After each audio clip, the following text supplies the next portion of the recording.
Hey guys, welcome to the Don't Panic Podcast, or the DPP for short. The DPP. DPP, the the episode you're watching and or listening to right now is actually last week's episode. If you want today's episode, head on over to patreon.com/Don't Panic Podcast. All Patreon subscribers get early access to episodes the day they drop, not a week later, and they're ad-free, baby. Ad free. You'll also get access to our monthly bonus episodes. So again, that's patreon.com/Don't Panic Podcast. Otherwise, please enjoy this one. Peace. Yeah. All right, so you I like that. That's a nice intro. That's new. yeah, right? Yeah. That's new. We're getting a little bit more professional. We got time set aside so we can be like, hey everybody, what's up? This is how we work. I mean, like right now, the Patreon is paying for our Squadcast. Thank you to our two patrons. Our two patrons, yeah, it's paying for our Squadcast subscription. Look at that. But we could use a little more, use some better equipment, Absolutely. Hopefully get this thing going. I know everyone's kind of pandemically cash strapped, so Absolutely. To start it off, you within your means, do your thing. Oh yeah. You know what that reminds me of? Yeah, we might as well get into Twitch stuff right now.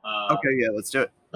A while back, there was a Twitch streamer who had a stream. You know, she's one of those attractive white women who streams, and more power to you. You know, it's right. You'd rather do that than OnlyFans, and you're making money than you do. Yeah, secure the bag in whatever way you need to. You know, but so she posted a rant on Twitch during one of her streams, and she was just like shaming people for not subscribing to her on Twitch. She's just like, it's $5. You know, it's not that much money. You can stop buying coffee. And then someone comments and he's like, I love your content, but I'm literally broke right now. Like, I don't have any money. I would love to be able to support you. And so her response to that was, when I hear you say I'm broke right now and I can't afford $5 to pay for the entertainment that I like to watch, it means I'm so bad with money. And it's just like, ooh, that was the... Yikes. That was the worst way to go about that. I saw that clip, and yeah, that's just I've seen a couple of clips like that where there's a dude on I think it was like TikTok live or live stream, and he was like, I'm having a bad time, X, Y, and Z. I need like money for this and that. And people are just like, oh man, we support you. And he's like, fucking great that you support me, but I need your fucking money. And I'm just like, bro, one, chill out. Two, you are like, as an entertainer, if you're gonna do this, like I've street performed before. That's basically, acoustic live streaming.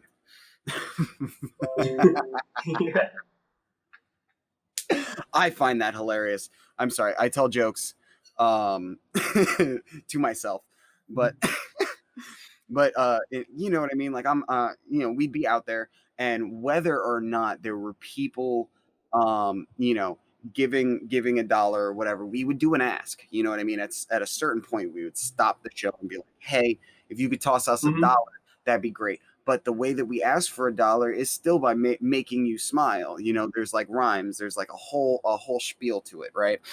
And it's not just like, hey, you're getting free dance in the subway, you better fucking pay us. It's like, no, hey, sorry, we're kind of interrupting your commute right now so that we can dance. Hopefully you find it worthwhile to give us something for, and if not, thank you for enjoying the show. Like that's the whole thing. Like you don't treat your audience that way, because like you can't be a performer unless you have an audience, and you can't start being like, Give me the goddamn money. You know, Yeah, I don't think shaming your audience cheers. into giving you money has ever worked ever. Um, Yeah. and so I'm of the belief that Twitch streaming, OnlyFans, all stuff that is a job. Any way that you put in labor to make money is a job. Mm-hmm. Now, I think we sort of start to break those lines when you start begging for money and like shaming for money. That Mm-hmm. kind of like, I feel like that delegitimizes your position into claiming that that's your job. That, Mm-hmm. personally, I sold cars for a number of years. That is like looked at as like the purest form of sales, the scummiest thing you can do, sales wise. That's basically like begging for money, Mm-hmm. but in a different way. I think the only way that it could have been a little worse if I was going door to door. You know what I mean? Right. But even then, it's like sales is still sales, and you beg, but you're nice to everyone. You're enthusiastic. You back your product. And you don't shame someone or attack someone because they say no. It's just like on to the next one. You know what I mean? Right. So yeah, her whole attitude about it was like patronizing and Oh yeah. condescending. Like, the guy who was like, "Oh, I can't afford it. I love to support you, but I can't." Right. Her first thing was like she did that little, right, like that little that Karen Becky. Oh yeah, like she goes like, yeah. Mm-hmm. Mm-hmm. Yep. That doesn't really track. You know what I mean? It's like, oh, it's not a business meeting. Like you're not about to fire an intern. You know what I Right. mean? Like, Right. You're oh, not like, what are you doing? You're not talking to, like, I don't know. You're not entitled to anybody's money as a streamer. You know what I mean? Like, you, if you make a good product, if you are, if you're cool, you're entertaining, you're quippy, and you do all the things that people like, and they can afford to like subscribe, like, then they can, and that's great. But like, if you're here being like, dude, you should like change your entire budgetary structure, so because my fucking dumbass stream is, you know like, no, dude, no, you don't get to speak to people who essentially, you have to answer to, um mm, when, like, a good example of this is, like, TYT. Shank does his live streams and whatnot, and he'll be mid sentence, talking about like a conflict in Yemen.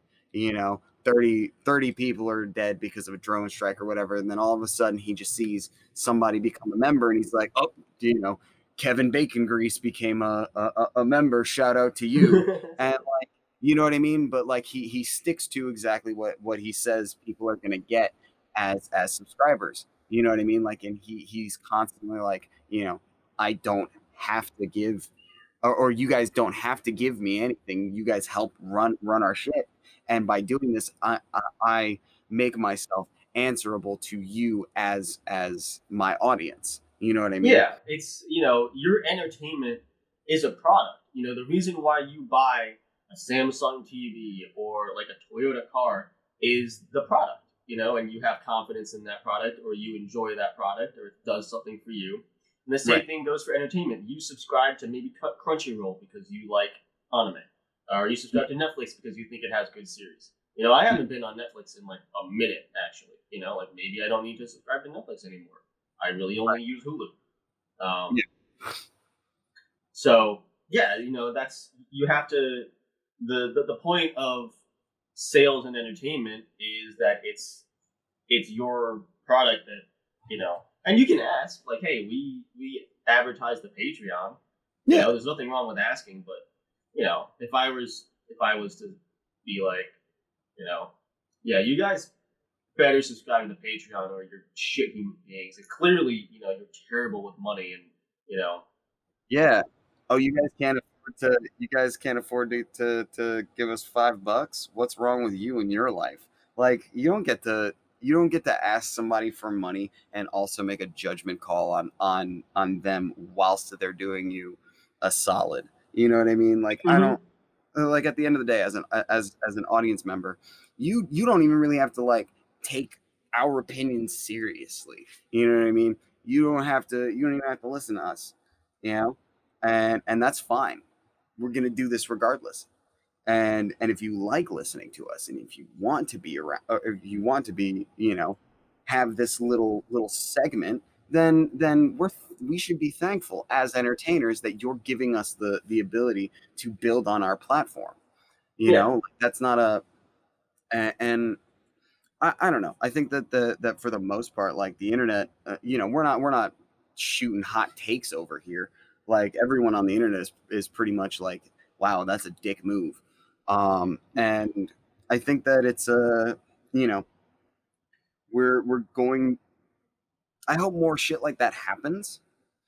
Where people do sort of, lose their cool and kind of get at the heart of what they're trying to do and be like, I need you to send me some fucking money, and then people will be able to become even more uh, educated consumers, because then I don't know shit about this person, these two people that we're talking about, these live streamers that are like demanding funding, but I'm certain their fans for a long time could probably like look back after this instance and be like, this is kind of maybe their whole thing, and they can piece it together and be like, wow, maybe this person isn't really all that great, and I can go and support better entertainers and streamers and whatnot.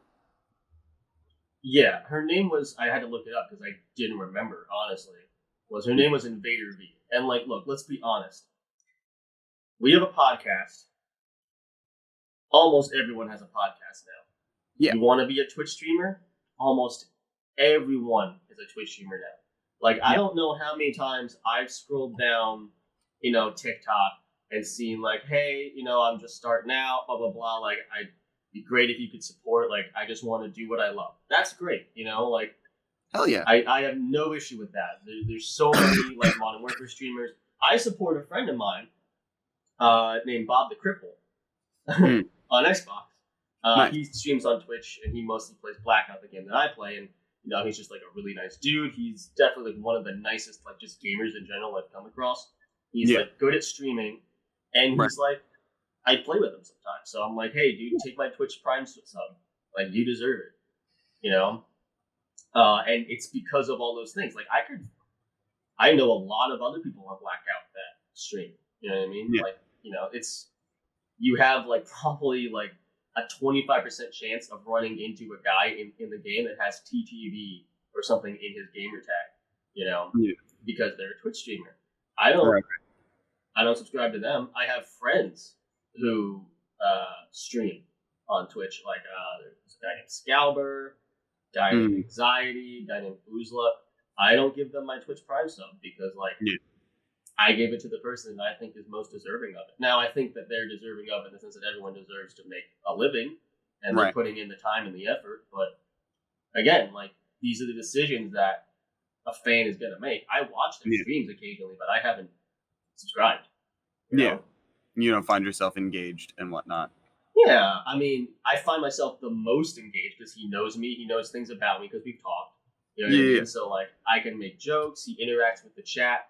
Like, I remember when I subscribed to, like, again, Oozla is like a cool guy. You don't know any of these guys. I don't even know if they'll ever see this. It doesn't matter. But like, Oozla's like a cool guy. They might. But like when I followed him, not subscribed, but when I followed him, it took him like 8 minutes to even be like, oh shit, Jedi, thanks for following, man. You know what I mean? Like, you get enveloped in the game and stuff. But like, Bob does a great job of checking in on the chat. He reads every single comment, like responds to it. He's like witty. He comes up with like great, like immediate jokes.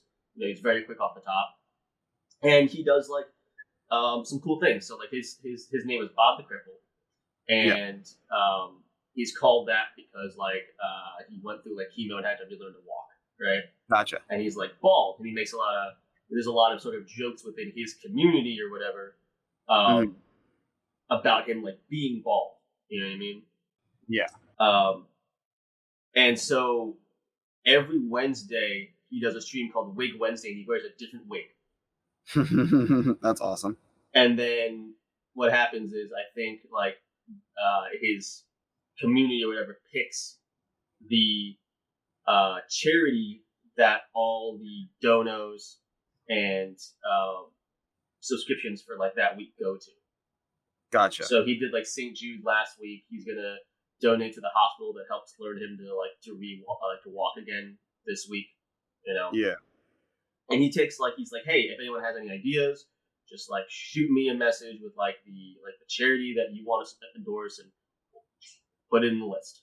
You know, every week we're doing Wig Wednesday. So, you know, he had a blonde mullet and fake mustache last time, so he looked like Joe Exotic. So everyone was calling him Bob Exotic.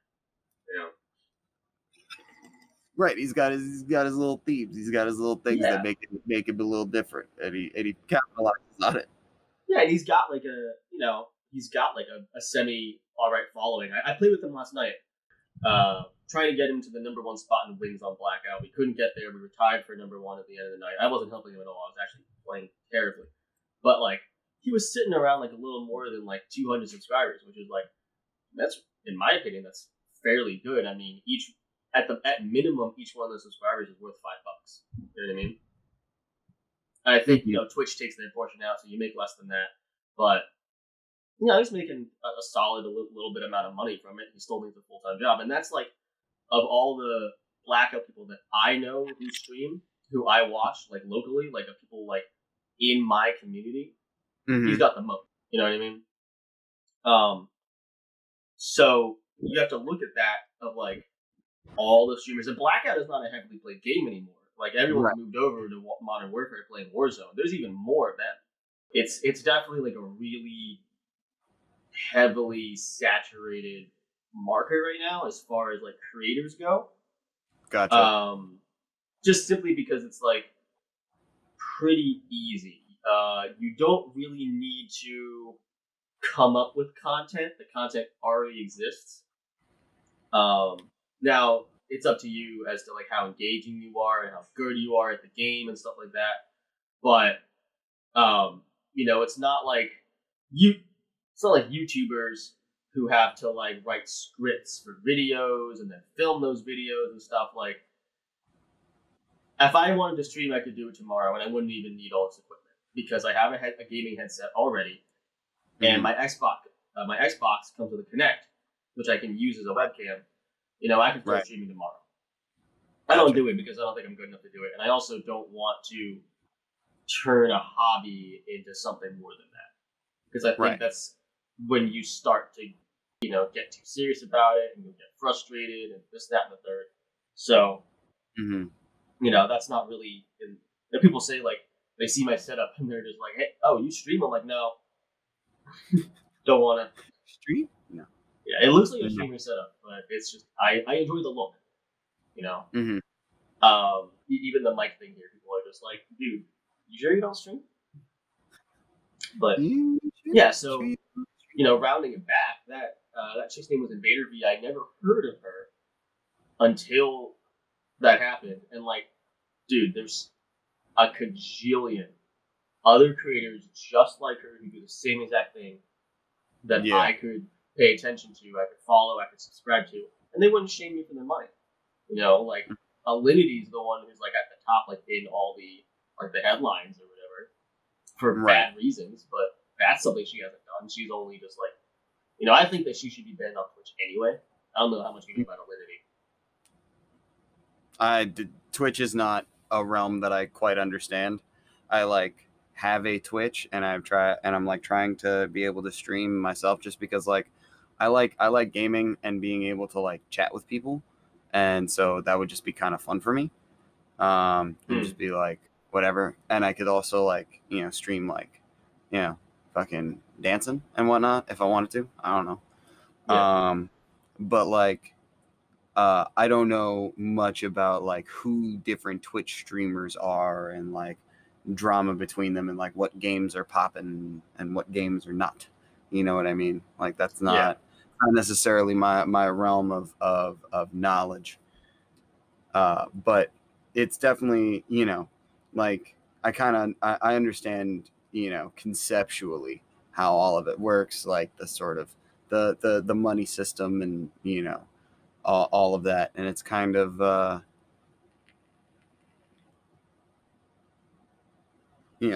think it could work. You know what I mean? Like that's your choice to pay people to watch them play video games and interact in their stream. And Yeah. like that's, you know what I mean? But And like, not everyone games either. Like I've come I've come across Twitch streamers that are playing music, they're doing art, you yeah, know. I've seen a guy that does like woodworking. He's like some just like big old husky dude, and like every time he gets a subscriber or somebody donates, he's just like, "Oh man, you don't have to do that." I think he's like Australian or from New Zealand or something, but he's just like, "Oh man, you don't have to do that. That's real nice of you. I'm just here making art, you know. Yeah. Thanks for subscribing." And it's like it's super like, oh wow, that guy's kind of cool.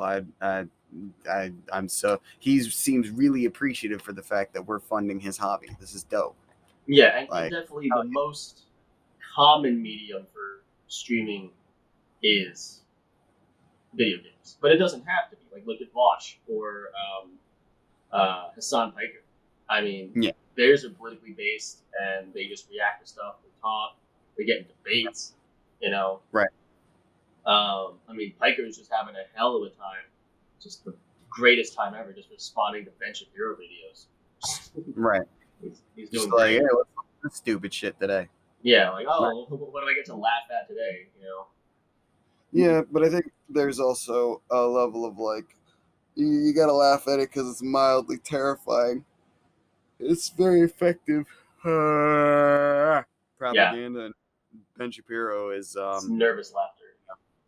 yeah, maybe nervous, but also like they are incredibly stupid. Like when you really, really listen to Ben Shapiro, you're like, what the fuck are you talking about, bro? But anyway, I think Yeah. so. We've been talking about freaking uh, Twitch and whatnot. Let's talk about uh, the retcon of Giuseppe Stromboli.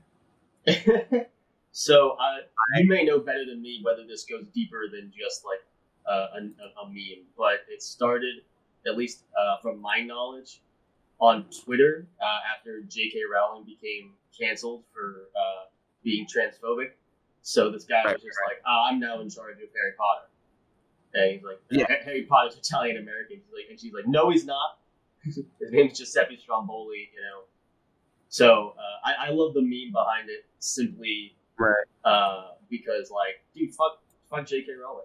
You know, it's Harry Potter is like, I mean, one of the greatest kids-related, teen-related franchises ever. It's like, I mean, why you got to do us dirty like that? Why you got to steal that from us as a society? Now we have what, Lord of the Rings and Twilight. Wait, hold on. I'm trying to find. I mean, we do have Lord of the Rings. I mean, That's Lord of the fine. Rings is better in my opinion. Star Wars is better in my Animorphs, opinion. Oh yeah, yeah. Zoids. series of unfortunate events. Like, there's so. I also think we should just like let go of nostalgia and Yeah, being like, I you know what mean, I mean? Like, I love a nostalgic T-shirt. Where the fuck is it? I got a Pokemon shirt that I love wearing. You know what I mean? yeah. Like, I haven't, I do have. I'm borrowing my girlfriend's brother's Game Boy and playing Pokemon Fire Red. I play Pokemon Go and whatnot. But you know what? I'm not doing giving a shit about what new shit they're selling to the age range that this was important to me in. You know what I mean? I don't give a shit. I don't even know about like new series. Like, Huh? Divergent was like a teen Oh, series that happened when I was like in college, and I was definitely way too right. old for that, so I didn't get into it. Yeah. So I have no idea what the thing is now. Like, I'm totally checked out of that. Like for us, Uh, it was Harry Percy Potter, and Jackson. it was what? Percy Jackson Percy Jackson is was when I was in high school. was it? No, Yeah, I read those books. yeah. I mean, you had those books when. Wait, how old are you? 27. So when we were in high school, Percy Jackson was out. I Yeah, mean, I didn't. It wasn't popular when we were in high school though. Like it's kind of like it's a little it's popular amongst like yeah. the tweens of now, not the tweens, I guess, yeah, but like the what is it, like 15 to like 20-year-olds. I see like Percy Jackson content on TikTok like Huh. last year. It was all sorts of references, and I was like, I don't understand none of this shit. I guess this came out when I was in college, and I didn't, I just kind of missed the No, whole thing. It seemed like an interesting story, it's been but out since we were in middle school, and I read the really, books, and I was like really into it. But in college is when it became popular, and they made a movie. gotcha. And that movie was so horrendously bad. I don't know what's worse, that movie or like the Aragon movie. You remember Aragon? Yes, I do remember Aragon. Those movies were weird. Did they ever make a second one? Because the first one was like awful. Well, I don't think they did. Also, Can't believe they yeah, did Jeremy Irons like that. so I'm finding the tweets for Giuseppe Stromboli. Oh yeah, so Uh, I love that. But so yeah, like here's the reason why I wanted to bring it up was so I shared a meme yesterday, I believe yesterday, and I think it's from I don't know what it's from, but it's like an Italian dude, right? It says Giuseppe Stromboli, did you put your fucking name in the gabagool of fire? my favorite fucking meme right now. And I was Did you put your fucking crying name in the car. in the Like fire? I kept thinking of puns, and I was like, "Oh shit, Giuseppe Stromboli. He's the seeker on the Quidditchini team." Oh god. Oh god, what was the other one I came up with? Giuseppe Stromboli and the Pizza Stone. Oh my god, you know the part where it's like, oh yeah. So the most dangerous spell in the defense against the dark arts is Avada Calzone. Stupid. Or remember that time when Hermione was like, "Oh, it's Leviosa, not Leviosa," you know? Mm-hmm. You could just switch that with ravioli. It's ravioli. There's so many great puns to be made about that. But yeah, you might know more than I do. Is it anything more than just the cherry on top for the fact that we're just like, you know, eating the shit out of J.K. Rowling out of our lives? Yeah, basically. I mean, some dude just like tweeted something and so hold on. Let me find the thing. So this dude posts J.K. Rowling's going through some stuff, so she put me in charge of making dumb changes to the Harry Potter universe. Effective immediately, Dementors are Latina. Hermione's now Hermione. Hagrid has fibromyalgia. Wands are called bang noodles. And Hogwarts has a billiards table. Um, and then they M Night Shyamalan or Soulnate on Twitter has some DMs from J.K. Rowling. Delete that post immediately. It is a lie. I did no such thing. It says you accept the request. And they reply, sorry, I'm JK. Thank you. JK replies. And they reply, no, I mean, I'm you now. Why are you so worried about my books, turf? Stop this instant or I will contact my attorney. Harry Potter is now Italian American. He is not Giuseppe Stromboli and the briefcase meatballs. That's And so good. I'm looking at the image, and I'm trying to like see if it's photoshopped, but if it is, it's very well photoshopped. It is photoshopped very well if it's true.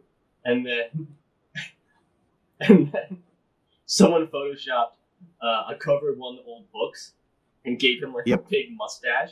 It says Giuseppe Stromboli and the Goblet of Vino. Jesus. And the Chamber of Spaghetti. Oh man.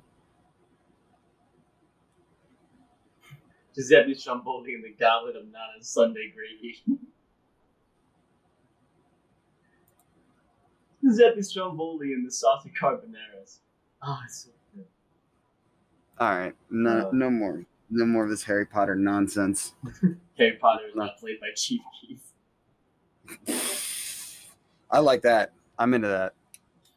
Anyway, that reminds me of the Donald Glover stand-up when he was going for Spider-Man, and someone said some really racist shit about them making Spider-Man black, and he's like, "Yeah, what if Michael Cera just played Shaft?"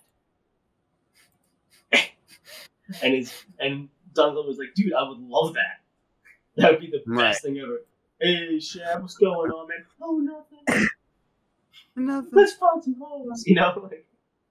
Right. And then he was just like, "Dude, why do you think Shaft is the Black Spider-Man? He's not Spider-Man to us." But that's great. Hey, I actually wanted to touch on this too. If you're watching this on video, shout out to Ben Barnes, Box One, one of my favorite b-boys, and he's just doing great stuff for Black culture and hip hop. I've got his shirt right now. It's from one of the protests. I don't actually know which one. It might be Philly. It's a photo of a girl holding up a sign, and it says, "Hip hop is a gift from Black culture to the world." Box One. It's one of his quotes. You can buy this shirt, $25, $5 for shipping, and the proceeds will go to Black empowerment. Propping up small Black-owned businesses and stuff like that. And, also, Box teaches dancing, culture, lessons and stuff like that in underprivileged communities and stuff. So just great stuff. I wanted to give a shout out to Box. You can find him at Box1, BOXWON, on Instagram if you want one of the shirts. He's selling them. Just DM him and copy one. Seriously. That was the only thing I wanted to talk about. I just wanted to shout him out because he's definitely one of the few people I respect. Seriously. Very, very sensible voice, and he makes a lot of very, very good points about the necessity of giving Black b-boys and Black dancers more control of the narratives of the art and culture that they have created, and I think that's really important as well, So yes, shout outs to Box. He's a he definitely he had a status on Facebook the other day that was basically the same thing that Yanni was saying, which I think is hilarious because it's definitely like a really great point about the state of b-boying. But he wrote, "Breaking is the only culture that champions quote unquote leaders with the intelligence of a walnut because they spin nicely on the floor." It's true. It's true. And we're seeing that right now with political division and stuff about like COVID and all that. And just, a lot of leaders and OGs and stuff in the b-boy community they're exposing themselves. So we don't got to touch on that for too long because obviously we talked about it basically in 2 pods already. But yeah, seriously, like Box has just got great stuff to say, and he was on that Black Experience panel also. So. Oh, gotcha. Yeah, listen to that. Hey, so did you see that So we had Yanni and Brent on last week. In between then and now, Governor Kemp of Georgia basically overruled all local mask mandates and just said, "Yeah, no, we're not doing that." Yeah. Wait, they said what now? So Governor Kemp of Georgia has power over all localities and whatever. So he said anywhere that's instituted like a mask mandate, I'm canceling that. No masks. Wow, what the fuck? Yeah, and That's I mean he's the dude who 3 months into COVID. Yeah. right. What are you doing, dude? Yeah.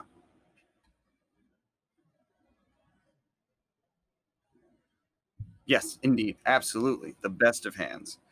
No, because that is I don't even know what to say. That's a colossal level of stupidity. Like how are you going to, you know, completely reject this idea?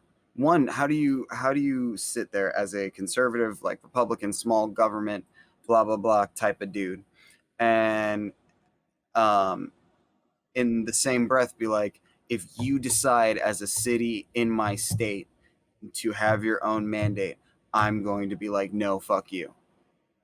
Like, like I want small government. I don't want the federal government, telling me what to do, but I'm going to tell my localities what to do as the head of the state government. Yeah, these are the guys that espouse and parrot the notion that like top-down government shouldn't exist. Federal government has too much power. It should be given to states and localities, and then they just want to override and feel like the president of their own shit little box. Yeah, I mean, yeah, at every level, they really go almost out of their way to um obstruct the very things that they claim to protect. You know what I mean? Like, oh, you know, we care about the consumers, but we're going to implement tariffs on on products that is ultimately going to raise costs on consumers. We care about the workers, but we're going to bail out the CEOs. Like, Yeah, well, hypocrisy is a personality trait of conservatives, so that just is what it indeed. is. The problem with that is also it fuels, the anti-maskers who are like, see, we were right.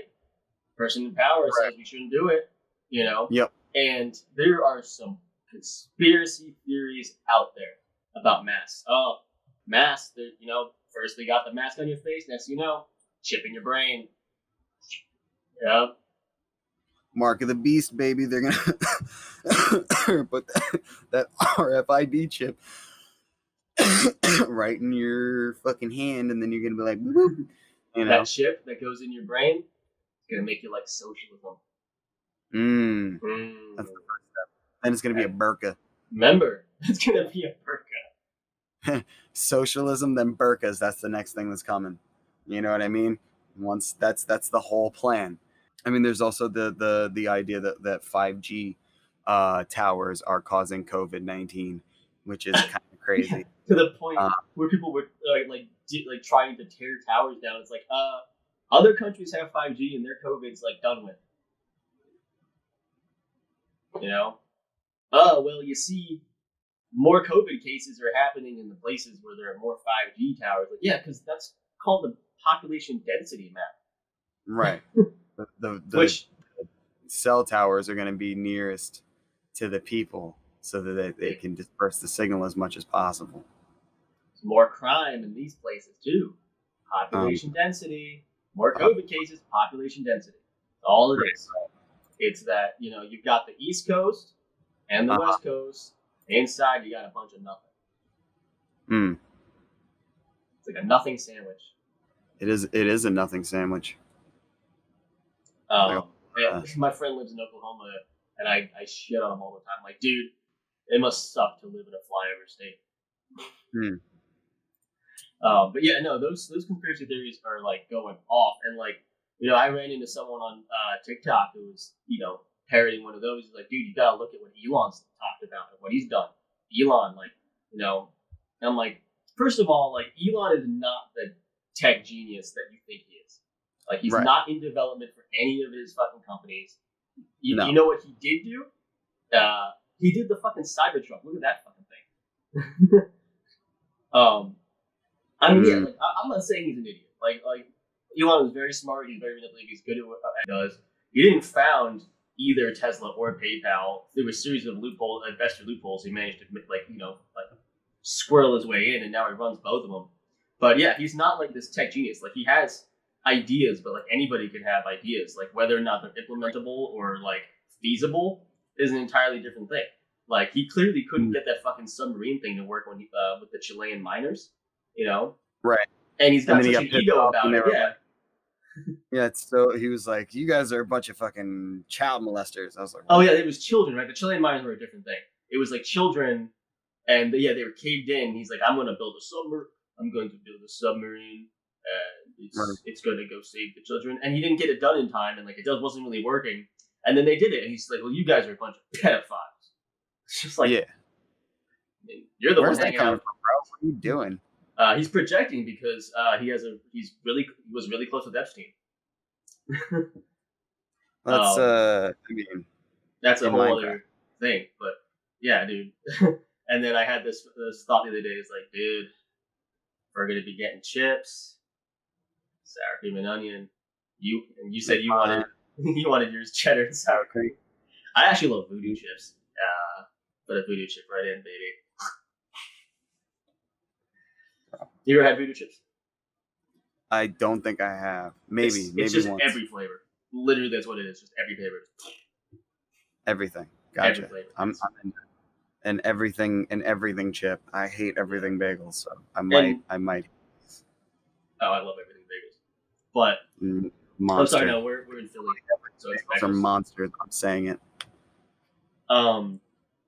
But no, like, so they're talking about Elon, and I'm like, oh, do you mean like Neuralink? And like, you should definitely take everything that Elon says with a grain of salt too, about like where we are technology wise. He's like, oh yeah, Neuralink. He's explaining what it is, and the notion of Neuralink is a chip that goes in your brain, and it's basically going to eliminate the need for like vocal communication. We won't talk anymore. It's like, oh yeah, this is going to be like fucking telepathy, and then we'll be able to pay for things with our mind.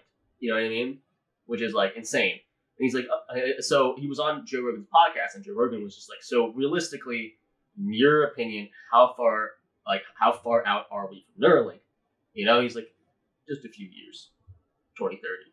You know what I mean? I'm just like, there's absolutely no way. Like, there's no way. Like, if like right now we're on a tech plateau. You know what I mean? Like, tech hit a certain level in like 2010, and like, yeah, it's gotten better, but like the rate of progress and improvement since then has been like minimal. You know what I mean? Right. Even in like almost all fields, medical, like it's been the best. You know what I mean? But even just in general, like we're not. Yeah. So the fact that he thinks that we can go from where we are tech-wise right now, which is like, you know, like I don't even know where to say we are, you know, but it's like, I mean, Skype still doesn't work. to believing that we'll be able to, implant these chips. Like, chips don't exist. I mean, they do. Like, a certain level of chip already exists. Like, you can get, like, a chip implanted, but the most it's going to do is allow you to use, like your debit card chip for, like, scanning. And some people have, I saw a girl on TikTok get one implanted, and, like, it unlocks her Tesla door, like, to her car. Right. Like, that's about where we're at with chips. And the thing is, like, the novelty is there, but, like, for the most part, it's, like, physically fucking useless. Because you're not putting any more effort into it than you are walking up to your door. Like my car, this is not meant to be a flex, but if you put your hand in the handle, it'll either lock or unlock if your keys are within like a 3-foot radius. Right? You just touch it, like right on the inside. Like you're not doing any more than that by having a chip in your arm or your hand or whatever. Like my debit card has this chip that I can tap, tap to pay or whatever, or like Apple Pay. You're not really doing any more than that. It's maybe another step of getting your wallet and going like this. So, like, the novelty is cool, but we're not, so if Elon says that we're, like, 8 years from, like, Neuralink, I'd say, like, at the minimum, like, triple that. Minimum. Right. like because the what, notion of the fact something that like we can that. create telepathy, you know, for something this size when we need like like the internet receivers on our phones are already like, I mean, you're talking about something that's like half the, you know what I mean, like, and Yeah, it's a shit receiver too. So you're thinking you're gonna put something in about smaller, in the size of like a SIM card. It's not right, it's not right, happening. right. Um, Hmm. I would be personally surprised, and you know, I think we're around the same age. I would be surprised if we see this in our lifetime, honestly. Yeah, yeah. But I mean, I'm not as technologically uh, read as you seem to be, my good sir. You do a lot more of the stuff, on the thing than I do, but I'm getting there. But like, yeah. So coming from like my level of understanding of like where we are technology wise, because everything you're saying to me is kind of like a little bit like new information, like mm, you know, and if I just heard not maybe not Elon Musk, because anytime I hear Elon Musk say something, I'm like, that's kind of full of shit. He's probably exaggerating a little bit. it's But because if of his someone, ego. yeah, but if someone a little bit more reputable was like, oh yeah, we're 5 to 10 years away from these kind of chips that can do this telepathy shit, I'd be like, oh fuck, man, we're in the goddamn future. But like, if Musk is saying that, yeah, definitely, I see what you're saying with the triple his Yeah, timeline. and that's definitely the thing, But because there are people who look at Musk like this tech god, and they're like, oh well, if he fucking says it, then like clearly, you know. And the reason why he cuts down on the timeline is because like he has this ego about Tesla, and you saw mhm, that with the whole submarine thing. You see that with right. SpaceX. You know what I mean? Like Yeah, with the there's actually Cybertruck. a lot of issues with SpaceX, between him and the town that he's like renting the space from, because they're like, yo, you're not supposed to be like doing launches and cutting off the beach at these hours, or like Mm-hmm. launching this late at night, and like basically everything that they're telling him not to do, he's doing. This is a fucking dickhead.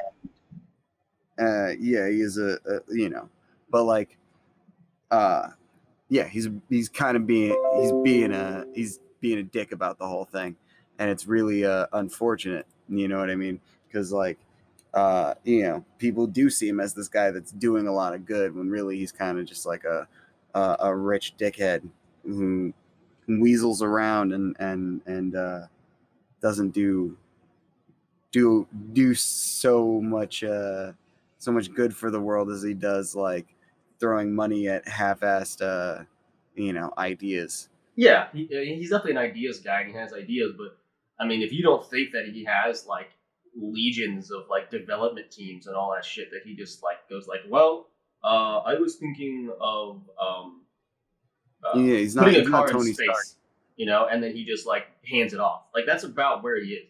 And like Right.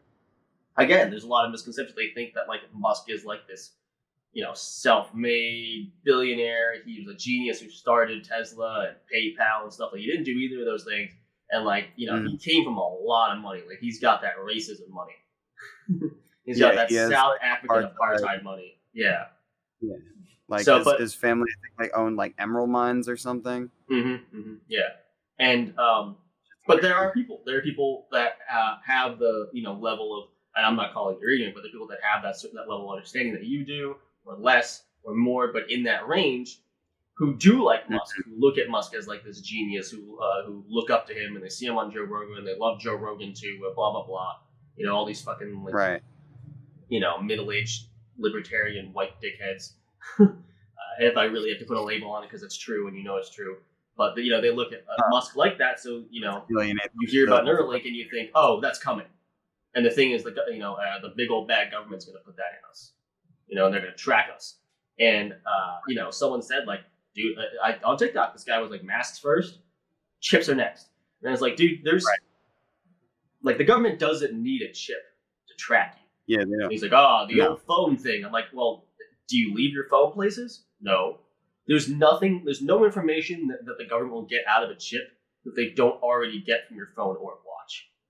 Outside Right. of like what, like Actually, blood at this pressure? point, the speaking of like, our phones and information, I believe it is called the. Let me look this up so I don't sound like an asshole. Uh, Shit.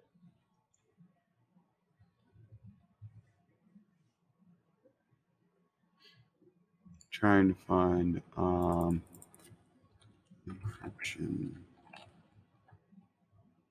There's a change in encryption laws, USA.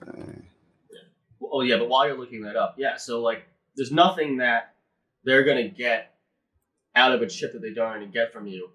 And if it's about like physical body things, watch does that. Okay. And like, I mean, you look at like the state of China and Japan and stuff like with facial recognition cameras and all that. Again, Mm-hmm. they have the level of technology that where a chip is not necessary. Yeah, like those are chips are like, it's spooky in the sense of like, in a fictional I universe it could work. You know what I mean? Like, oh, they're microchipping everybody, but like realistically, that's just an extra step that the government doesn't really need to take. That's extra funding that they don't really need, because it can go into like surveillance and things, and like No matter how off the grid you are, they still know everything about it. not well, they can if you're connected.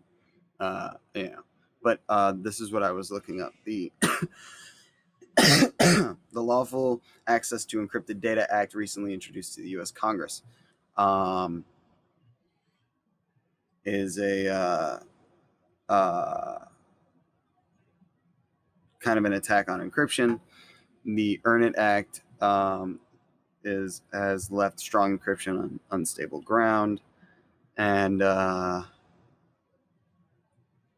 LADA, Lawful Access to Encrypted Data Act, is a more direct version of the Earn It Act, which was still hasn't passed, but LADA facilitates the ending of end-to-end encryption. Okay. Yeah. Okay. Interesting. Yeah. But it's just another conservative boogeyman, is all it is. It's another way to point and say big bad government. That's all it is. And I mean, I get this question anyway, as like an ANCOM or someone whose ideals fall mostly in ANCOM, is like, dude, if you're anti-government, you're anti-state, why do you want things like universal health care and stuff like that? The federal government to blah blah blah. Because and like, because my level of trust of like the federal government is like way higher than corporations. You know what I mean? Mm-hmm. But it doesn't mean that they're crossing this line up here of that I do trust them and I do like them, because I don't. So it's one of those situations where like, my ideals fall under anarcho-communism. Like, dude, I fucking hate money. I hate the idea of government. I hate the idea of social hierarchy and classes. Hate all of that. But we live in a democratic republic right now with a federal government with centralized, authority. So if we're going to live in that situation, then I want my fucking healthcare to be universal. So like, people don't die. Yeah, it kind of meets like the way I think about it. So I kind of describe myself as like anarcho-communist or like a libertarian socialist. It's essentially kind of the same thing, but like not really. But my idea, is that to facilitate a really free society, we need the state body needs to ensure certain rights, and I think those rights have evolved as time has gone on, and as production has gone on, and shifted and evolved, right? And there is a level of public utility that is currently privatized. And I think that with a shift in ownership, we can see a society that's a little bit more, put together. And if we can shift some of the, the ideas like universal healthcare is a great step. Universal college tuition is another great step. Those are two things that I think, are fundamental. Like when you think of like life and liberty, how do you free yourself from, your economic status, and the most materially effective way is through education. When you get it, when you get an education, you then open up, more opportunities for yourself. And this is like, there is data that shows, like, the more educated a person is, the better they can do in society, like, regardless. Yeah. And when you think of like life, to maintain, your life and your ability to go around enjoying your liberty, you have to have your health. And universal healthcare, in my opinion, like, takes care of that. You shouldn't really have to go bankrupt to fix your fucking knee, or like get a gum surgery and miss a mortgage payment. You know what I mean? Like, that shouldn't be the situation. Like that, like, to maintain your contributions to society, you have to be a healthy person. You know what I mean? Like, it Yeah. it does nothing but benefit society for you know uh yeah, it does nothing but benefit society when everybody's fucking healthy, right?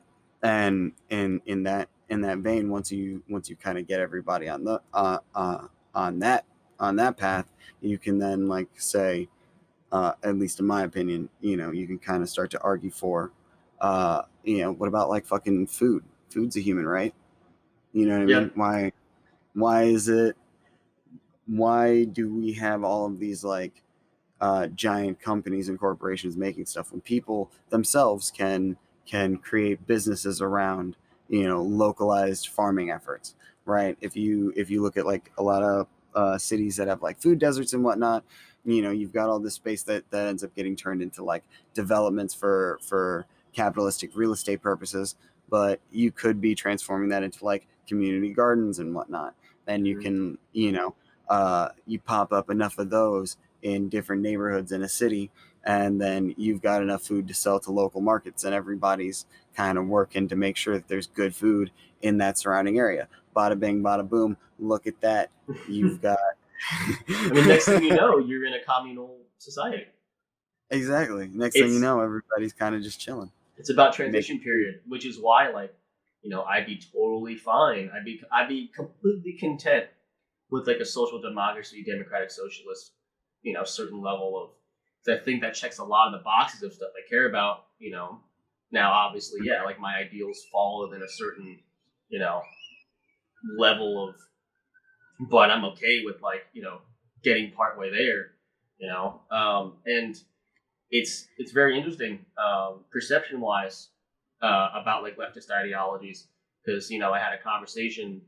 My friend used to joke when I started as a teacher. My friend used to joke, he's teaching them, communist theory, right?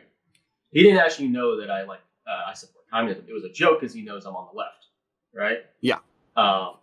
So then we eventually came down to, we were in a group chat, and it came down to a conversation where they're like, I basically was like, yeah, no, dude, like I actually sit, like most of my ideals fall within anarcho-communism. And they're like, dude, that's scary, blah, blah, blah. Like, why would you say that? Yeah. And I had a conversation later with that friend to like clear stuff up. And I was talking about like, dude, I'd be like absolutely totally cool with democratic socialism, with like what's like the like what they have in the Nordic countries, and like that's why like a lot of what I fight for is that stuff, because it's in my mind it's reaching that transitional system. He's like, well, why not just say that? And I'm like, because that would be lying, Right. And they have like this fear of, because like his family like fled Europe or whatever, like way back in the day. You know, like he's not like second generation or anything like that. And then my other friend Grotto, who I've spoken about before, like his family fled Cuba or whatever. And so they have like this notion of like, you know, dangerous socialism, communism, and all that. And, you know, everyone's got a misconception of what it is. And I'm like, you got to realize, like, I have my own reasons for being anti-capitalist too. One thing is like, my family left China. I was born in Hong Kong. For anyone who doesn't know this, you know, I was born in Hong Kong. I was adopted, and this is when Britain owned Hong Kong. Yeah. And you know, my parents are U.S. citizens, and they were living over there. And then in '97, I was born in '93, but in '97, when I was 4, the handoff happened to China, to the PRC, and things got, you know, not great, kind of dangerous for people who weren't Chinese nationals, you know? Yeah. And so they had to flee the PRC, basically. We had to leave. And, you know, I said this in a TikTok comment the other day. He's like, so you're anti-capitalist because communists stole your home? I'm like, yeah, dude, like, here, I've said this a billion times, but like, China's not communist. Right. And that's, you know, that's a, if we're talking about misunderstandings of like ideologies and stuff, you have to recognize it's a like, distinction that a lot of people don't get. You know, what system a country employs. Yeah, with what system a country employs and what it doesn't. Because, like, I mean, my friend hates communism because of Cuba, but Cuba was never communist either. Right. I mean, I would argue that like they were. I mean, you might have a different answer than me, and you're probably more informed on this than me, but I would argue that they were technically socialist. Mm-hmm. Technically, you know, they had an authoritarian, centralized government and a planned economy. Right. But they were never communist. And there's actually a pretty big difference between socialism and communism, which is you know, another thing that people don't understand either. You know, and you know, I have to try to explain to people, like, dude, Cuba was never communist. Like, a pure communist system has never actually happened, because anywhere that's gotten close still had a government. But yeah, and we have those misinterpretations of leftism and fascism, and then that brings me, I guess, to the last thing that we wanted to talk about. I think what it's about, like, homegrown fascism here in the U.S., like what's going on in Portland and Columbus. You want to speak on that? Yeah, I mean, that shit's just kind of crazy. I mean, you know, insane. because yeah, because they use these sort of misunderstood labels of like anarchy, Antifa, and whatnot to create a boogeyman that is both you know, in a contradictory sense, both very weak and very strong. You know what I mean? Like, that's kind of the way that they talk about you know, the Antifa leftist protesters. Like, Schrodinger's leftist. Right. They're just fucking soy boy leftists, beta cucks, but they're also super soldiers that need to be stopped. You know what I mean? Like, it makes no sense. But like it started with, you know, we were already creeping towards fascism when people really didn't have a problem with the way that we were treating you know, fucking undocumented migrants and shit, and just like locking people up. And that started with Obama. That started with like some liberal bullshit. And, you know, like, and that's usually like the conservative talking point to you know, be like, oh, Obama did it. It wasn't fucking right when Obama did it. And we had a serious issue there, because we had, you know, these liberals, well, not liberals, but we had these and then when you liberals tell them that you hate liberals and you didn't like Obama either, they're shocked Pikachu face. Right. But, you know, the fucking liberals, who are still, you know, capitalists in their nature, and had to, you know, fucking fold to the will of their corporate donors, kind of still laid the groundwork for what we're dealing with right now. And so they're not in any way blameless, and I find it really really problematic, uh, because it gets us into this like left versus right thing, and it's not a Mm-hmm. left versus right thing. It is the people versus the capitalists, and the Mm-hmm. capitalists currently really want to keep Donald Trump in power. Yeah. They want, you know, to maintain whatever this social order they have. And it's being expressed through force of military, like crazy military action, like they're black, like this is some people have said this is the beginning of like, you know they're fucking black bagging people, and like, Mm-hmm. taking their info and not telling them why, and that's the craziest fucking shit.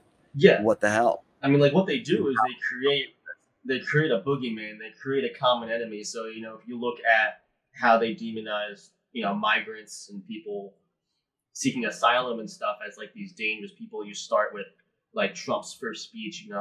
When Mexico's sending us, people, they're not sending us their best. They're sending us, they're rapists, they're murderers and stuff. And we're talking about women and children that are fleeing violence from like Latin and South America. Yeah. And your average person's not going to look up, like migration rates and stuff like that. They're just like, oh shit.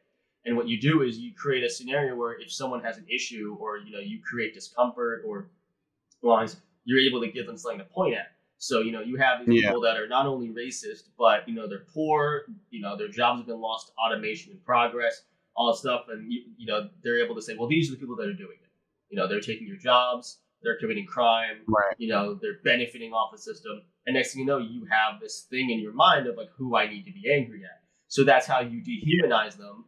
And next, you have children in cages, and people on the right are like, well, that 7-year-old probably shouldn't have crossed the border. That 7-year-old Right. that died in ICE custody, Yeah. probably shouldn't have been, fleeing violence. But they don't look at it like that. Right. And then you take how they portray the left, and you look at people like Tucker Carlson, who are like heavily watched, and conservative media is very monopolized, and there's really only so many options. So with so many different viewpoints, like left media is very different in that sense. But like you look at someone like Tucker Carlson, who talks about how dangerous Antifa is. The reason why you feel uncomfortable, because racist people are going to feel uncomfortable about like black empowerment, about asking for racial equality and stuff like that. Like the way the reason why things feel divisive and you're being asked to apologize for whiteness, blah blah blah, is because of these people, and it's Antifa, and it's the protesters, and it's the whatever. So they create a situation where coming for your way of life. They're coming to take your shit, and it's like, no, nah, man. And this is what fascists do to the people they want to eliminate. This is what the Nazis did to Jews. They dehumanize them. So when you dehumanize the left, and then you say everyone in Antifa is a terrorist, everyone in Antifa is a terrorist. Antifa is not it's not an organization, does not have a hierarchy of members, but everyone in there is a terrorist. And then you lose all your rights as a terrorist, and next thing you know, and for those who don't know what we're talking about, in Portland and Columbus, federal police, which have been mandated by the presidency, are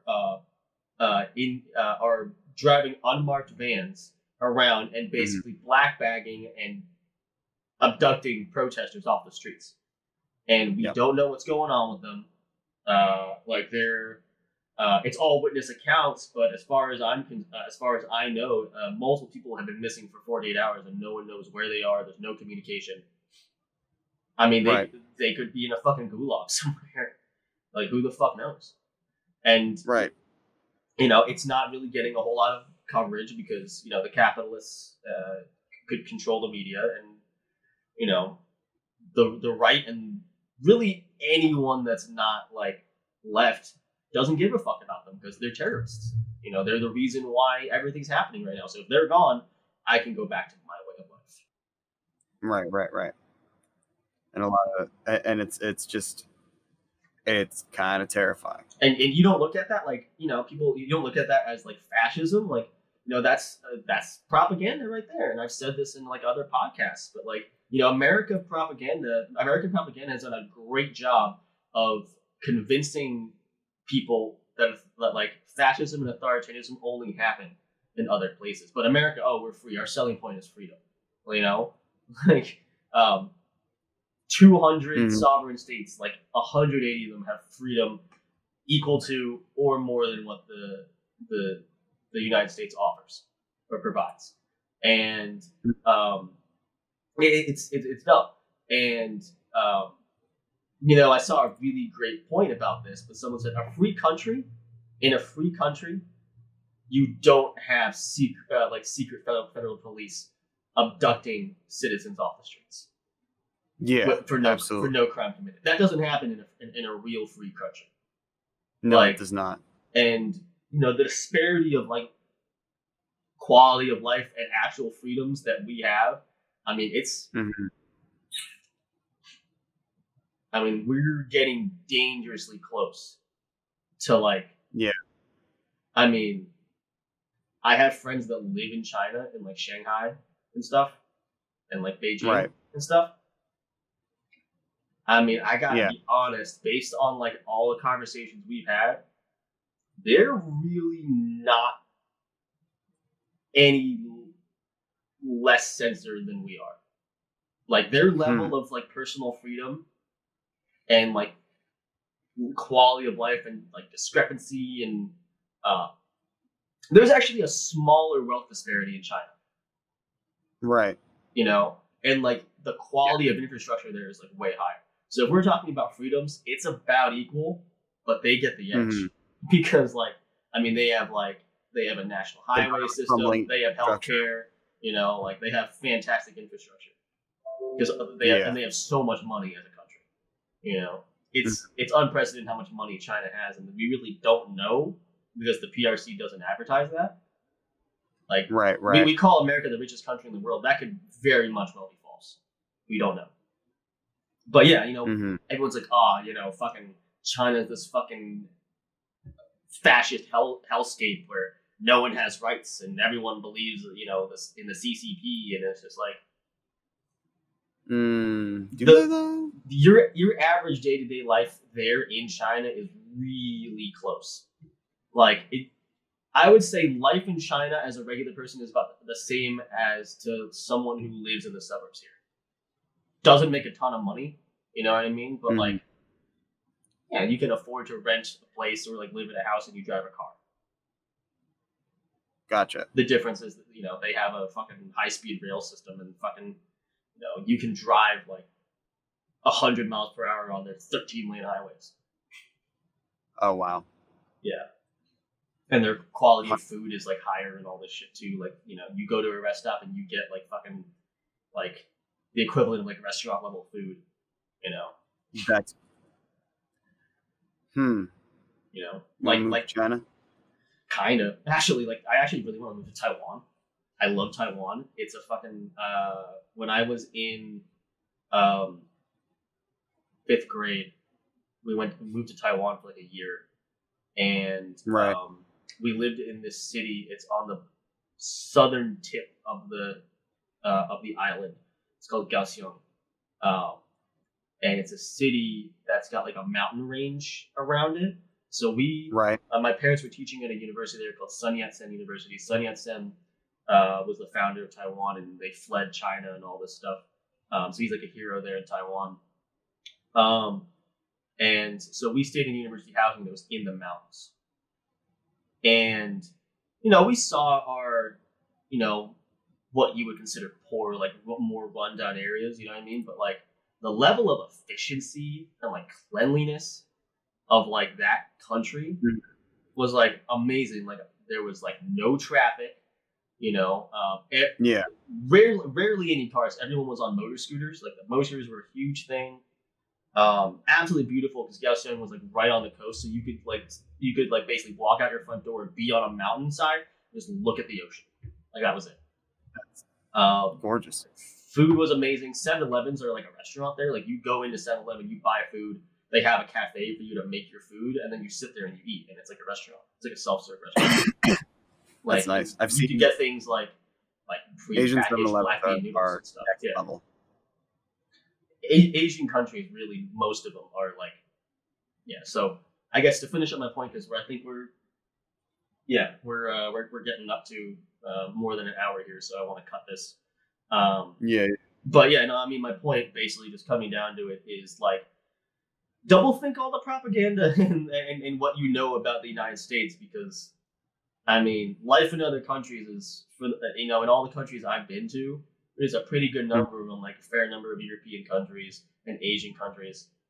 It's superior. It really is. And Yeah. I mean, if you even if you just like look at some of the numbers when it comes to like, quality of life and like happiness quotas and stuff, the United States ranks very, very low. You know what I mean? Like there's a very like there's a lack of fulfillment here because of the the very harsh nature of our society. I've never been to Korea also, but I've also heard Korea is very similar in Vietnam too. And I have friends who go home, because they're first generation and their families immigrated. So they go home to Vietnam and Korea stuff all the time. They talk about like, dude, life there is like fantastic. Like Right. There are things that they can do there that they can't do here. And also, you look at like the efficiency and the level of healthcare in those countries and stuff, like their responses to COVID. I mean, Japan's done. Japan's just like done. Japan is done. I mean, Vietnam they finished with less than 1,000 deaths. A fucking great job. Less than 25,000 total cases. You know what I mean? Yep. I mean, I think what was it? Vietnam had less than 600 deaths, or around 600 deaths total. I'm looking that up right now.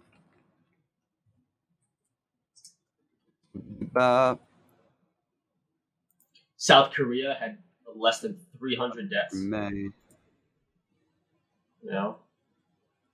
April. Trying to find something from like this month, but yeah, they're low. South amounts Vietnam of cases. had no deaths. Vietnam had no deaths. 382 total confirmed cases, 0 deaths. Wow. In all of Vietnam. That's crazy. Yeah. And people think about Vietnam, they're like, it's the jungle. We fought the war there. Everyone there's poor. They're rice farmers. Like, dude, Hanoi is like a huge fucking city. And fucking Ho Chi Minh City and shit. Like those places have huge fucking populations. Like they're big. Like you think New York and fucking LA are huge, dude. Hanoi is like fucking enormous. Mm-hmm. Yeah, the population in Hanoi is 8 million.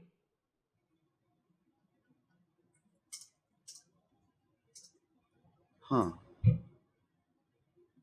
It's the same population of New York, but it's an efficient city. Wait, what is? So, no deaths. Hanoi City in Vietnam. Oh. It's the same population as of New York City, but they had no deaths. And less than 500 confirmed cases. I was also looking at how another article, because apparently Laos did pretty well to manage the virus as well. Like the Southeast Asia. To be fair, pretty well. Very small country. Wonderful. But Brazil and like India are having just like some of the worst fucking times. True, but still, the U.S. is the worst out of all of them. Oh yeah.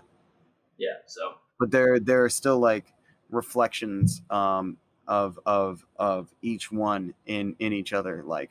But there's a heavy nationalistic rhetoric that has been flowing through India for the past like couple of years or so. I believe Hassan Minhaj did a really interesting piece on like Indian government. I'm not going to go into it too heavily because I'm not well read enough, but like Bolsonaro is pretty.